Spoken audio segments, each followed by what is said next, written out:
Saudara-saudara yang dikasihi oleh Tuhan Yesus Kristus, kembali pada malam hari ini kita berjumpa untuk merenungkan firman Tuhan. Dan hari ini kita memasuki pekan doa hari yang pertama. Selama sepekan kita akan merenungkan firman Tuhan dan juga bersama-sama bertekun di dalam doa-doa kita. Hanya saja kali ini kita lakukan dengan cara berbeda. Kita lakukan di rumah saja, bersama dengan keluarga. Kita bertekun bersehati, berdoa bersama.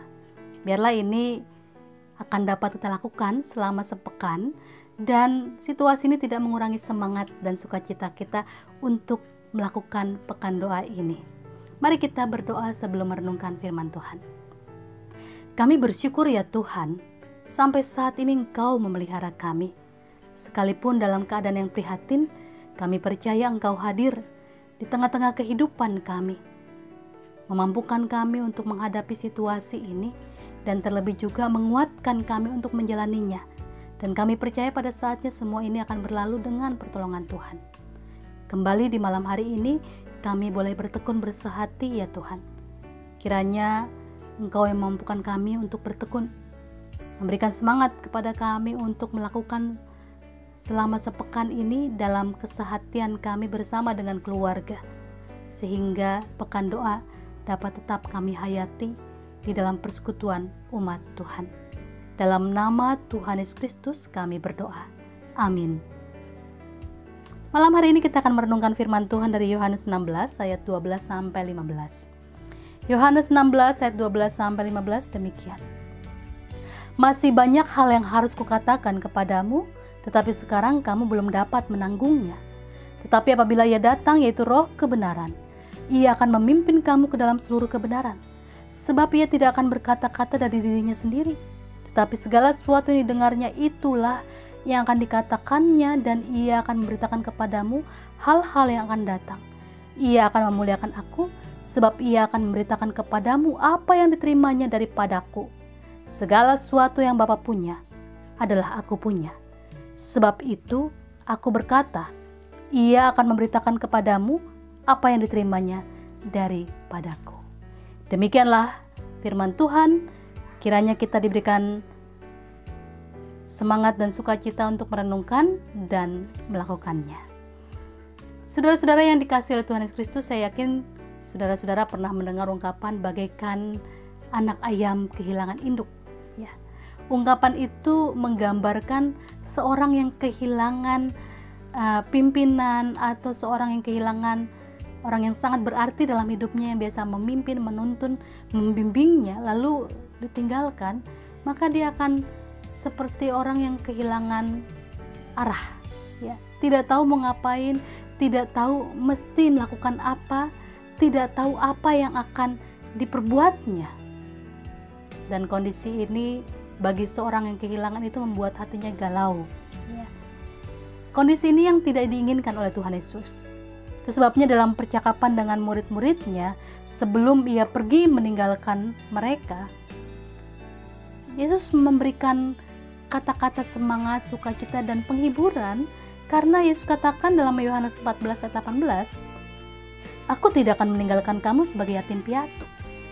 Yesus jelas sekali di sini memberikan kepastian kepada mereka, Ia tidak meninggalkan mereka sendirian. Ia akan mengirimkan Roh Kudus yang akan menolong dan menyertai mereka. Ya. Jadi mereka tidak dibiarkan menghadapi situasi ke depan, karena Yesus tahu apa yang akan dialami murid-murid tidak mudah. Ya. Roh Kudus akan menolong dan menyertai mereka. Nah, masalahnya hal ini memang sulit untuk dimengerti oleh para murid. Mereka belum paham apa yang disampaikan Yesus kepada mereka. Padahal ketika itu Yesus sedang mempersiapkan mereka untuk menerima karunia Roh Kudus. Tapi memang apa yang dinyatakan Yesus ini tidak mudah dipahami karena keterbatasan pemahaman mereka. Sehingga Yesus pun katakan, saat ini kamu belum dapat menanggungnya. Nanti engkau akan mengerti. Nanti juga saatnya ketika Roh Kudus hadir, engkau akan mengerti. Kapan? Ya nanti. ketika mereka telah menerima karunia Roh Kudus. Karena Parakletos itu Roh Kudus, Roh penghibur. Pekerjaan Roh Kudus menyadarkan orang, dan ini bukan tunjukkan kepada orang yang belum menjadi pengikut Kristus, tapi juga kepada orang-orang Kristen yang hidupnya dalam dosa. Roh Kuduslah yang akan menuntun mereka di dalam kebenaran, karena Roh Kudus adalah pribadi yang berasal dari Bapa dalam nama Yesus. Oleh karena itu, Ia datang sebagai Roh kebenaran. Ia berkata-kata berdasarkan apa yang didengar dari Bapa dan Putra. Ia mengatakan hal-hal yang akan datang, dan Ia memuliakan Yesus Sang Putra, karena segala yang dikatakan diterima dari Yesus.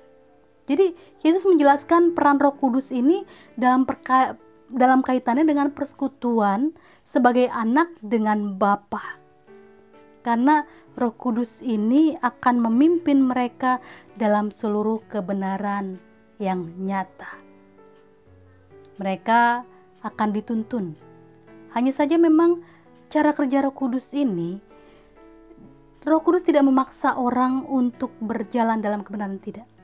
Tapi Roh Kudus akan menuntun mereka dengan lembut, memimpin mereka pada kebenaran, menyampaikan kebenaran yang bersumber dari Allah.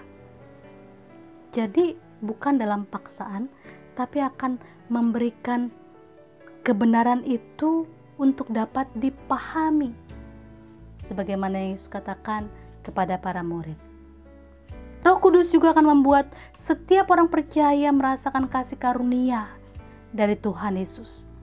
Dan Roh Kudus ini juga yang menopang kita menghadapi penderitaan dan pergumulan, dan meyakini bahwa pengharapan akan kemuliaan itu pasti, bukan harapan kosong. Nah, di dalam percakapan ini Yesus juga menyatakan tentang Allah Tritunggal, Allah Trinitas. Yesus memperlihatkan hubungan antara Bapa, Dia sebagai Putra, dan Roh Kudus adalah satu. Satu Allah yang memiliki peran yang berbeda, bisa dibedakan tetapi tidak terpisahkan. Yesus menjanjikan kepada para muridnya ketika Dia mengutus Roh Kudus kepada mereka, Roh itulah yang akan memberitakan hal-hal yang akan datang, dan apa yang diberitakan itu bersumber darinya, dari Yesus. Ya. Bahkan dalam Yohanes 14 ayat 6 ditegaskan bahwa tidak ada seorang pun yang sampai kepada Bapa kalau tidak melalui Dia.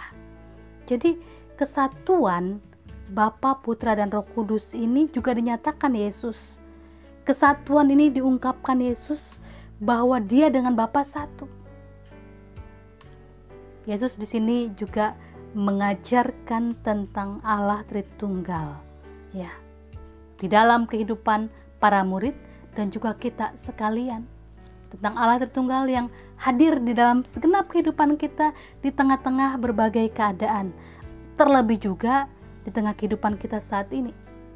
Ketika kita menghadapi situasi yang masih belum pasti selama masa pandemi ini, ada Roh Kudus yang sudah dikaruniakan kepada kita, yang menolong kita, menuntun kita dalam kebenaran di tengah situasi ini. Roh Kudus inilah yang akan terus mengingatkan kita untuk menyatakan kebenaran Allah. Sekalipun kondisi kita saat ini sangat berat, tetaplah berjalan di dalam kebenarannya. Ya, karena itulah yang dinyatakan Yesus kepada kita. Dia memperlihatkan kebenaran Allah di dalam hidupnya. Kebenaran yang memperlihatkan keselamatan bagi setiap umat manusia. Roh Kudus inilah yang akan mengubah setiap tantangan dan penderitaan menjadi sukacita bagi kita yang bertahan di dalam pergumulan. Roh Kudus ini juga yang akan memperlihatkan kepada kita bahwa apa yang kita alami saat ini selalu berada dalam hikmat Tuhan. Roh Kudus menolong, memampukan, dan memberikan hikmat.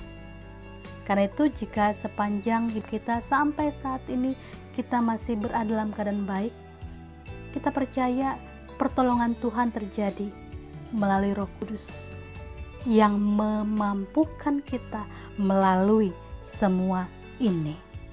Karena itu, saudara, dengarlah suaranya. Karena Roh Kudus selalu menuntun kita pada kebenaran. Roh Kudus selalu memperlihatkan kita apa yang sepatutnya kita lakukan. Selama kita mau mendengarnya, maka Dia akan selalu membimbing dan menuntun kita. Karena Dia tidak akan memaksa kita. Dia berbicara kepada kita dengan lembut. Dia menuntun kita dengan lembut.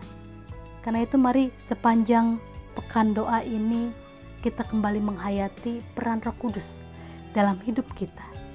Kita belajar untuk lebih peka mendengar suaranya karena Dia sudah hadir dalam segenap hidup kita, berkarya bersama dengan Allah Bapa dan Yesus Kristus. Selamat memasuki pekan doa. Tuhan Yesus memberkati. Amin.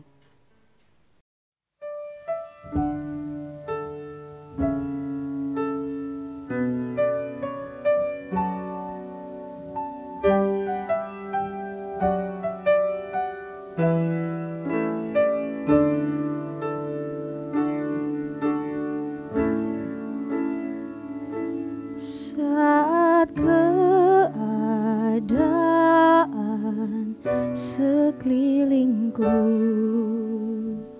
ada di luar kemampuanku, ku berdiam diri mencari-Mu.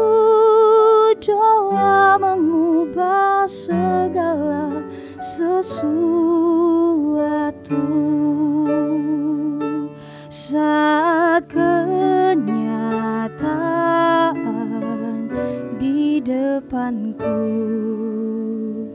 mengecewakan perasaanku, ku menutup mata memandang-Mu, sebab doa mengubah segala sesuatu. Doa orang benar bila didoakan dengan yakin besar kuasa-Nya, dan tiap doa yang lahir dari iman berkuasa menyelamatkan, seperti mata air di tangan-Mu, mengalir kemanapun Kau mau. Tiada yang mustahil di mata-Mu. Doa mengubah segala sesuatu.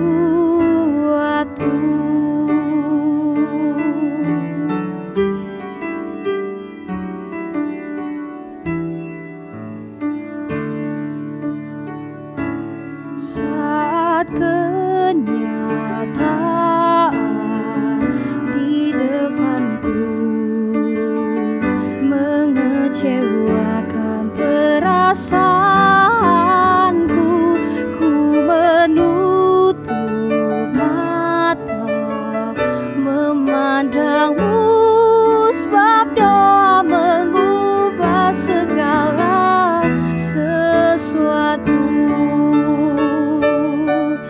Doa orang benar bila didoakan dengan yakin besar kuasa-Nya,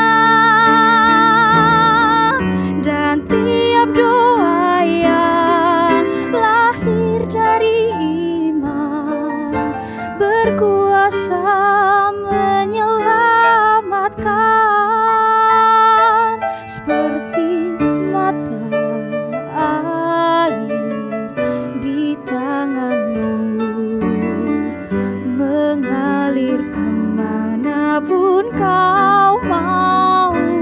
Tiada yang mustahil di mata-Mu.